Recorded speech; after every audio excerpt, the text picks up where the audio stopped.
all men to the other strong condition. Because if I find a difference in helping those two different conditions, is it about positive mood or is it about gender? You don't want any systematic relationship between who a person is and their condition. You want equal numbers, equal chance of men and women between your two conditions. And on average, that is what you're hoping random assignment will do. It doesn't always do that. You know, you flip a coin. Sometimes coin flips. It ends up eventually being 50-50, right? But sometimes there are flukes, and random assignment fails. Okay, which what you're striving for is that everyone has an equal chance. You do not want some sort of characteristic of the person to be connected to, systematically connected to the condition that they're in, because then any difference is going to be due to that difference in the person rather than the thing you're trying to manipulate.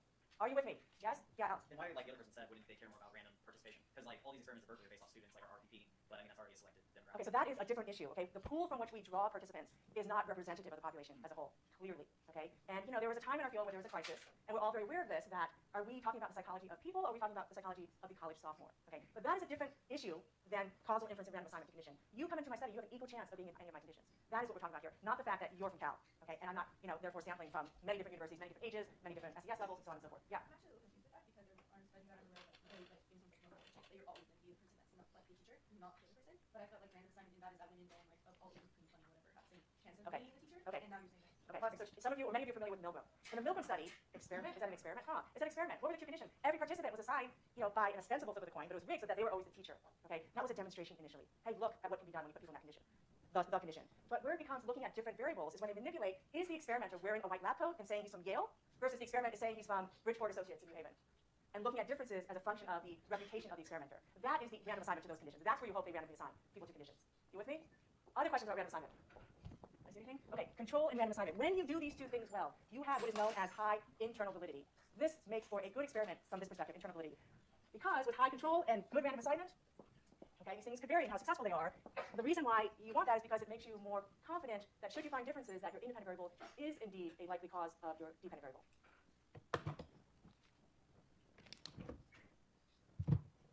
Okay, don't write this down. You know this, okay? Don't write this down. High internal validity, high control, random assignment, low internal validity, low control, no random assignment. Let's see if you get it. Imagine, again, you're testing the hypothesis that positive mood increases helping. You have two conditions, positive versus neutral mood. You operationalize it that way. Let's say happy music versus neutral music, and you measure helping via the amount of money donated to a campus charity.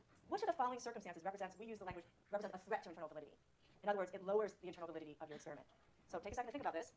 Let me turn it on. Flipping a coin to decide which of the two conditions each participant is assigned to. Is that bad for internal validity? Hold on. Why isn't this working? Okay. Using many different experimenters to run the two conditions of your experiment. You run the positive mood condition during the morning and the neutral mood condition during the afternoon. You recruit only female psychology majors as participants. In your opinion, which one do you think is the biggest threat, hurt your internal validity the most? Now, did I start this? There we go.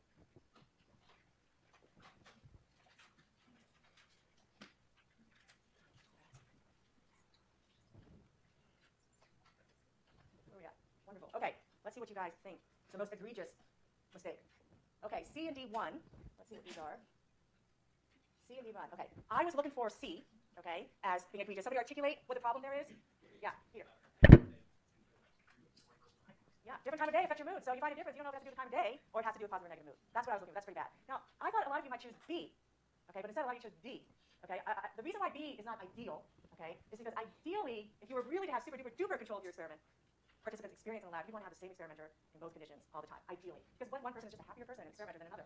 Okay, what you definitely don't want, because the reality is we always have multiple experimenters, but what you definitely don't want is some sort of systematic variation where happy research assistant always runs the happy condition and, you know, gloomy person always runs the other condition. As long as happy and gloomy research assistants run the two conditions about equally, you're probably okay.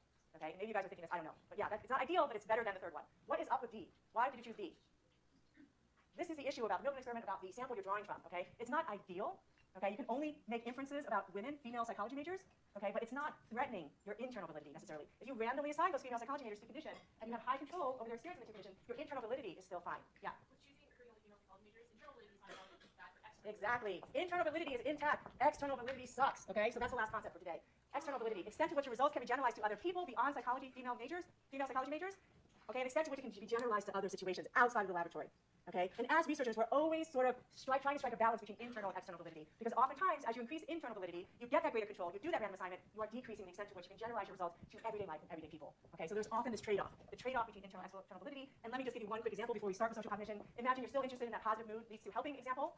Not particularly externally valid if I'm just using psychology majors. Okay? It doesn't generalize to people in the community. I could, you know, recruit community people, older people, younger people, people of different races, what have you. That would increase my external validity in one sense. But it wouldn't increase my external validity in terms of an everyday life. Okay? Do people have to sit in this lab room with these headphones on and are restrained and have to listen to a 30-minute clip and then answer questions? Not really what we do in everyday life. So you know what? I'm going to take my experiment out into the real world, and I'm going to catch people as they're coming out of a comedy film at the movie theater, or they're coming out of a really sad movie. Okay? A documentary about Ebola virus, okay?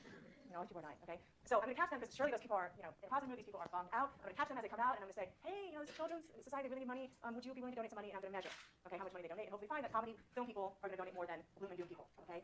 Lots of external validity. People go see movies, and movies make you feel good and they make you feel bad. Lots of external validity. Lots of different people go to movie theaters, okay, generalized with all different walks of life, okay? But not random assignment. What if there's something about people who choose to go see, the next Adam Sandler movie versus, who choose to go see a documentary? There could be something about those people that is related to helping. Okay, I didn't get to randomly assign them and say, you gotta go watch that movie or that movie. They have to choose themselves. I also don't know what the heck happened in those movie theaters. Maybe in one case there was some really rowdy person causing everyone to be pissed off. Okay, maybe the movies were of different lengths. Okay, maybe one movie cost more than the other. All these things I didn't have control over. So I get high marks in external validity. I lose on internal validity. So what you're trying to do is strike a balance, or across multiple experiments, you try to show the same thing, the same result in different ways. The replication kind of idea. Okay, that's it. You will go over research methods tomorrow. This week in section, so you got a little bit more practice. All right. We are going to start with social cognition in my last, 12 minutes? 9 minutes, cool, okay.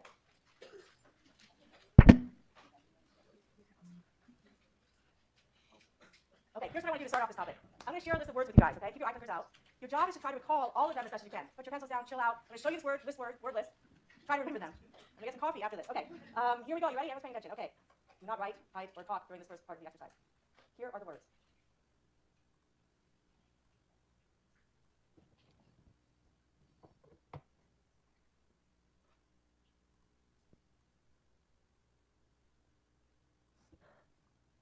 Now pick up your pens or your fingers, and I want you to answer these 3 questions. Write down your birth date in month, day, and year of birth. Write down the city and country you were born in. And last but not least, please write or type your favorite Berkeley hangout or restaurant.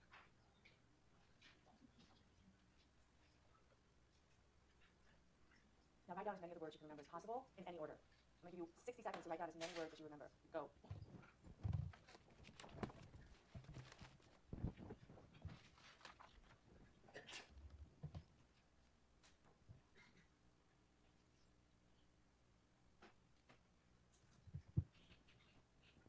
Eye clicker time.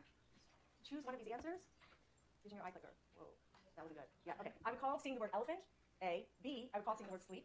C, I would call seeing the word elephant and sleep. Sorry, and D, I didn't recall either of these. All right. And the winner is, not coming up. What? Oh, okay, yeah, right, okay. Either you didn't remember either sleep or elephant, or many of you remembered sleep, okay? It's a mismemory. Sleep was not among the words that was shown there. I anticipated a bigger number in the B column, but that's a pretty impressive number. About 50% of the class. 50% of the class fell for my little trick here. 50% of the class didn't. I'll get you next time, okay? But here's the why. Why did 47% of the class mistakenly think they saw sleep? It's obvious, but it actually is pretty profound. Okay, why it's the case? What's the deal? Yeah, I showed tire, wake, lumber. I'm going to fall asleep reading these words, right? They all had to do with sleep, leading you mistakenly to think about sleep. But how is that possible? What has to be the case for that to happen? What's up here for that to be the case?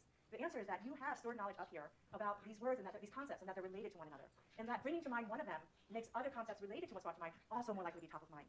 Okay? What I'm trying to get at is this idea that you have these stored knowledge structures up here, and they're called schemas. And we're going to spend the next 2-3 lectures talking about schemas. Okay? These organized storage bins of knowledge. And when we're talking about schemas and the mind and how you think and how you remember, we are talking about social cognition. So this will be my last, maybe second to last slide.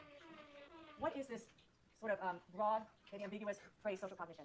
It is our way of making sense of the social world. The way the mind takes in information, it makes inferences about people that you're meeting, about social situations that you're encountering. It's how we select. What is it that we pay attention to when we walk into a lecture hall? Where's your attention directed? Selection, attention. How do you interpret this? Is this an emergency situation? Are these people having a good time? What do you remember about yourself and other people? Was sleep presented or not? And then how, in turn, this information that you've processed, cognized, influences your judgments and ultimately your behaviors. If we're going to talk about the themes that I laid out, or principles or themes, or whatever it was I laid out in the first and second lecture, we're talking about construals here. Social cognition is all about sense-making, interpretation, meaning-making, trying to make sense of the social world out there. It's cognition, but I'm not interested in your perception of digits, okay, or colors, or shapes. Maybe cognitive psychologists might be interested in that. I'm interested in your perception of people, of social stimuli, of social situations. Okay, so I'm interested in your perception of your doctor, the couple down the street, the person that interviewed you, that football player, what have you. Okay, I'm actually going to stop there, even though we're behind. We'll catch up. I always find a way to catch up. And we'll start off again on Monday. Keep up with the reading, folks, and I will give you an update on iClicker and enrollment if it's relevant to you.